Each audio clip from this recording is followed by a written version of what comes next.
Fosīlo resursu cenas kāp debesīs, elektrība kļūst arvien neprognozējamāka. Šādi brīži liek atcerēties, cik vērtīgs ir Latvijas zaļais zelts. Centrāla apkurē absolūti lielākā daļa mums ir jau no koksnes.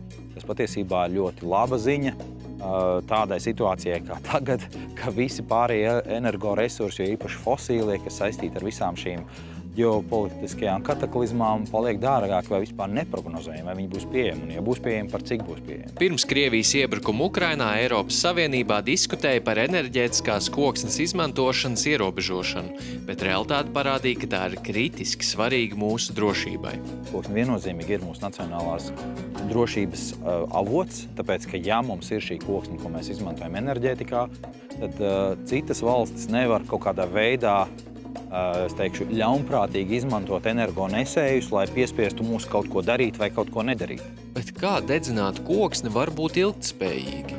Ja mēs necērtam mežu vai neizmantojam mežu vairāk, kā viņš aug, tad rēķinot uz visu Latvijas teritoriju, respektīvi iznāk tāds cikls, aplis, kur, ja mēs viņu nepārraujam, izmantojot vairāk nekā mums pieaug, tad viņš visu laiku atjaunojās un mežs paņem to, ko mēs izmetam. Drošība, neatkarība, ilgtspēja, attīstība – to visu iespējams sasniegt, izmantojot resursus, kas patiesībā ir vien blakus produkts. Mežstrādes blakus produkti ir zemās kvalitātes sortimenti, kuri nedara augsti pievienotās vērtības produktiem. Tas ir malka, tie ir zāri, respektīvi tā ir tā zemās kvalitātes koksne, kas aiziet enerģētikā un ko, ja mēs neizmantojam un atstājam viņu dabā, tad viņi tāpat aiziet atmosfērā atpakaļ. Savukārt otrs, tas enerģētiskās koksnes avots visā tajā procesā ir kokapstrāde.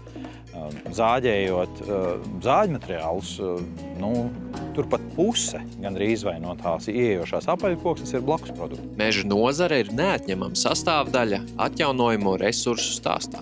Mūsu tas ceļš uz to enerģētisko neatkarību viennozīmīgi būtu jāiet uz vietējiem atjaunojamiem resursiem. Tā ir koksne, tas ir saule, tas ir vējš, tas ir hess, tas ir pīrāgs no visām šīm enerģijām. Viņas kombinējot, tad arī var balansēt elektrotīklu, var arī nodrošināt šo lēto vietējo siltumu. Tas ir tas galvenais, uz ko mums vajadzētu iet.